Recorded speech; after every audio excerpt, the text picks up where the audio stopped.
I haven't talked to Urban Meyer in a while, the Ohio State Buckeye head coach. How are you doing, Coach?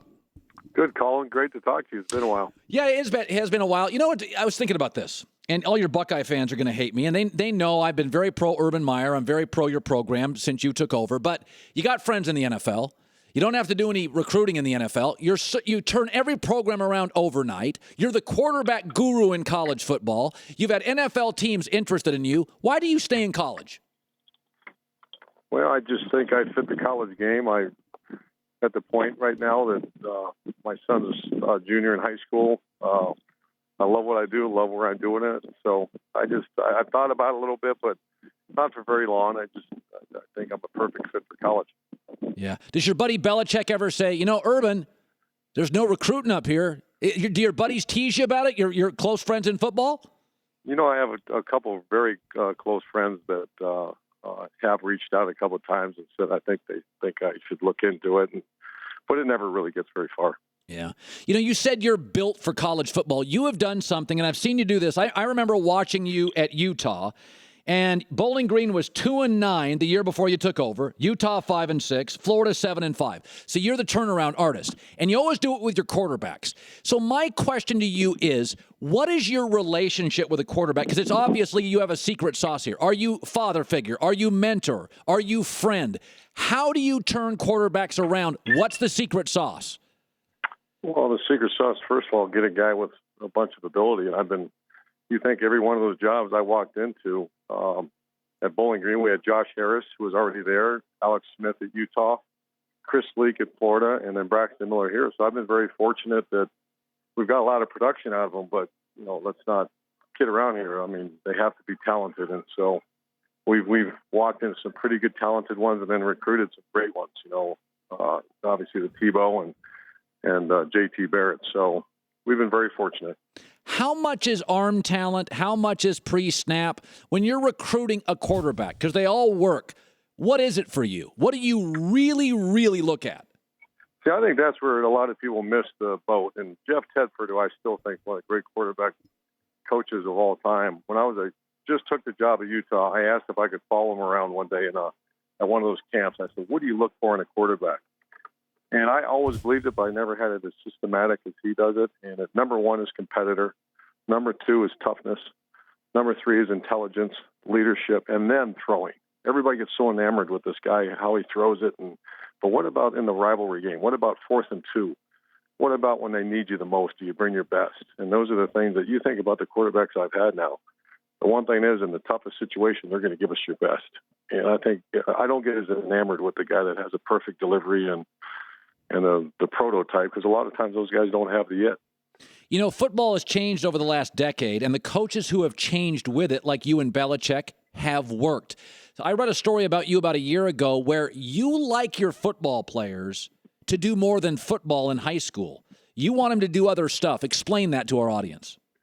Well, I think I love them to be, involved in the school, not just other sports, but I love that guy that's going to run for office in the school, that's a well-rounded guy that's got leadership skills that can have others follow. Because the one thing about quarterback, especially quarterback and other players, and you're measured on how you can raise the level of play of those around you. And that's where you can see that in other sports when they go play basketball. They play other sports where they're involved in, other parts of the school. Can they be a good leader? Can they get others to follow? Yeah. Urban Meyer joining us, great coach, Ohio State Buckeyes, number 2 in the AP coaches poll, only returned 6 starters. And what I said before the season was I wouldn't want to play him in October. You may get a break in September. Well, I was wrong. They just went and routed Oklahoma. When you've had almost all success, but I remember you were at Florida once. You had a bowl game. You didn't play well, and it was a weird roster, and it didn't work. Do you know, Urban, have you ever been fooled where you have a great week of practice and your team's dead Saturday? Or you have a lousy week of practice and you're unbelievable Saturday? Do you ever get fooled? Oh, yeah, absolutely. That's very rare because usually they play how they practice. But that has happened before. And I was astonished how well they played. And then there's other times where you have a great week of practice. But that doesn't happen very often. Yeah. You're dealing with 17, 18, 19, 20-year-old kids. Lou Holtz used to say, Urban, You never get the same player back-to-back weeks. Do you ever have to, does school, relationships, in the NFL guys are married, they're pros, but at the college level, do you ever have to sit down with a player and talk non-football? Oh, my gosh, Colin. That's I'd say we talk more non-football than we talk football. That's a major, especially in the last 10. If you would have told me 10 years ago that we're going to have sports psychologists for student-athletes, everybody thought you're out of your mind. The pressures, the social media, the bigger than life that college football has become, and the academic, these schools are getting harder and harder. The average ACT at Ohio State's 29. Back when I got here, you could get in at any, you didn't have to. It was a big state institution with open enrollment, so the pressures are over the top. So I'd say more than half our time is spent talking non-football with our players. Yeah. Urban Meyer joining us. So you've done something that I appreciate, and Charlie Strong's willing to do it. And I like the fact that you're playing Oklahoma this year and next year, and the following year you're playing TCU, and there's Oregon, there's Notre Dame, there's Texas. 1 year you got in Texas, Notre Dame, and then you play another Power 5 team. You don't have to play that game. You don't have to play that game. But you are increasingly, now I look at your schedule, playing 2 of them. Why? I don't really get involved with the scheduling very much. Gene Smith does, our AD.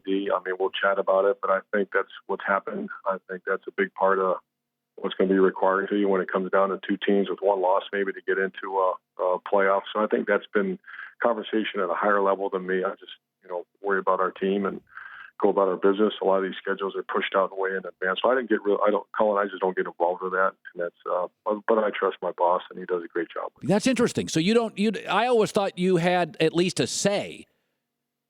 I used to, and then there's so many other things that I need to worry about, and so I don't get involved now. Yeah. Do you still like recruiting?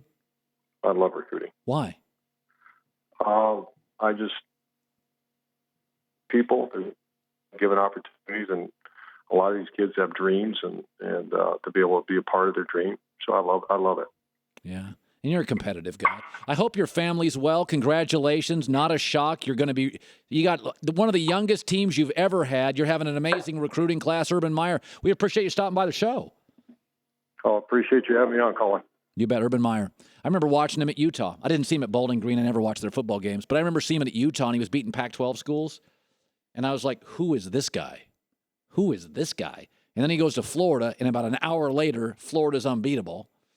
Then he has some health issues. Then he goes to Ohio State. It's really interesting to me. Coach Meyer, by the way, he's raising money for the Duchenne muscular dystrophy in the name of Jacob Jarvis, is a young man close to his heart, has the disease, as does his little brother. So Ohio State's been donating $10,000 each of the past 2 years to the coach to Cure MD program in the name of Jacob.